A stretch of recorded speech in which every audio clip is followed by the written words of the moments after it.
This wedding was an assignment for my Religion 2 class in Catholic school. This One's Wife, Film versus Family. Hello, I'm H.G. Tudor. What do you do when members of your extended family are experiencing health issues? What do you do when your sister-in-law has undergone a serious operation and is recovering? What do you do when your father-in-law is about to be admitted for a procedure?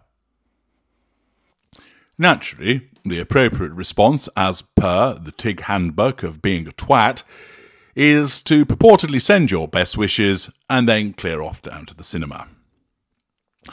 Now, whilst neither instance is life-threatening, one would expect that in the circumstances of family, as they would say on EastEnders, that one would engage in more than just a simple supposed message and then going about your daily business.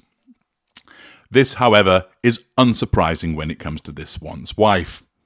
All she cares about is herself, because as a narcissist, that is all that matters. She has no emotional empathy for the king or for the Princess of Wales, and indeed, the Princess of Wales is the nemesis, painted black, and therefore treated with scorn. The juxtaposition of attending a film premiere whilst members of her family, albeit by marriage, are in hospital or entering hospital has certainly been picked up on by the Daily Mail. Harriet Alexander writes, "The Duke and Duchess of Sussex make a surprise appearance at premiere of Bob Marley movie in Jamaica as King Charles prepares for prostate op and Kate Middleton marks a week in hospital." Prince Harry and this one's wife jetted to Jamaica on Tuesday, but it was a private jet, eco-hypocrisy, preparing for the premiere of the new Bob Marley film, while back in Britain his father was preparing for prostate surgery and his sister-in-law was in hospital recovering from abdominal surgery.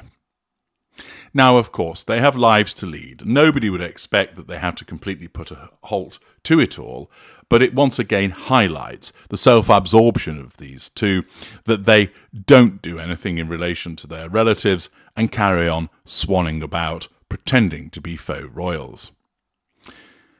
The Duke and Duchess of Sussex turned heads as they arrived at the Carib Theatre in Kingston. The smiling couple posed for photos and shook hands with actors.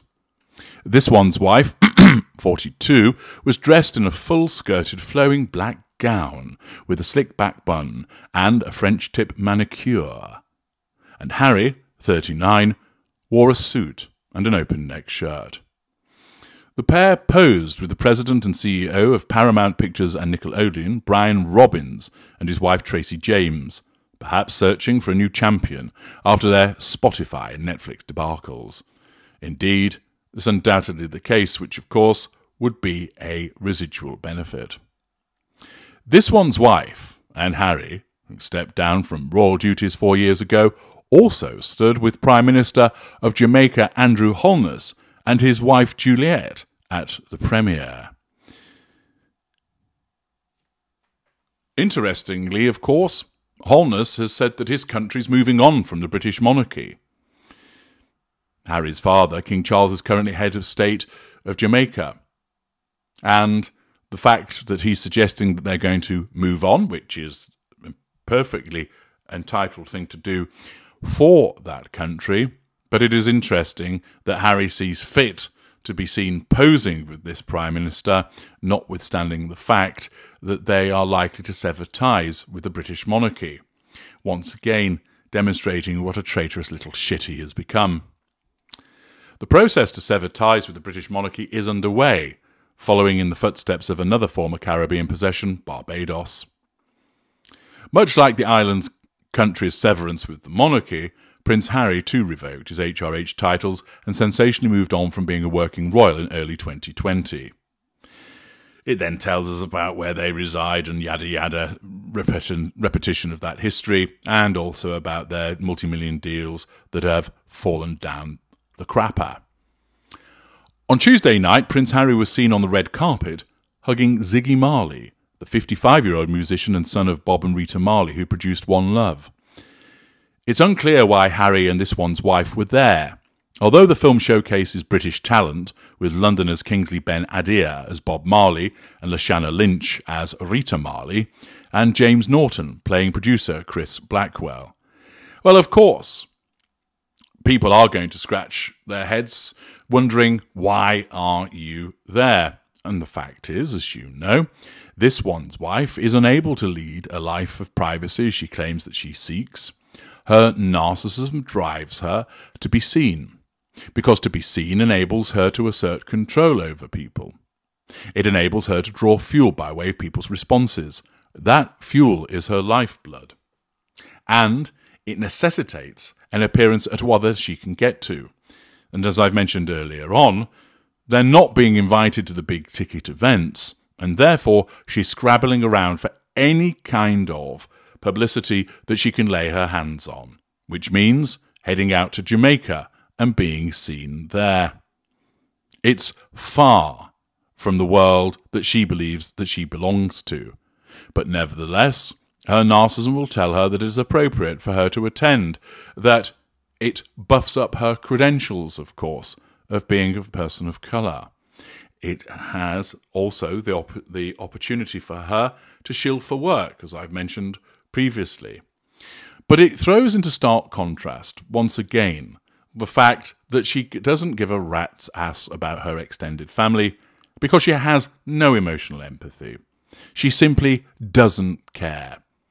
She doesn't even maintain a facade of caring about them, because notwithstanding the suggestion that she sends a message of support, which ultimately does not fit with her narcissism, nor the position that King Charles and the Princess of Wales hold within the dynamic with her at the moment, we know that she is a self-absorbed individual who is more focused on what she can get out of it.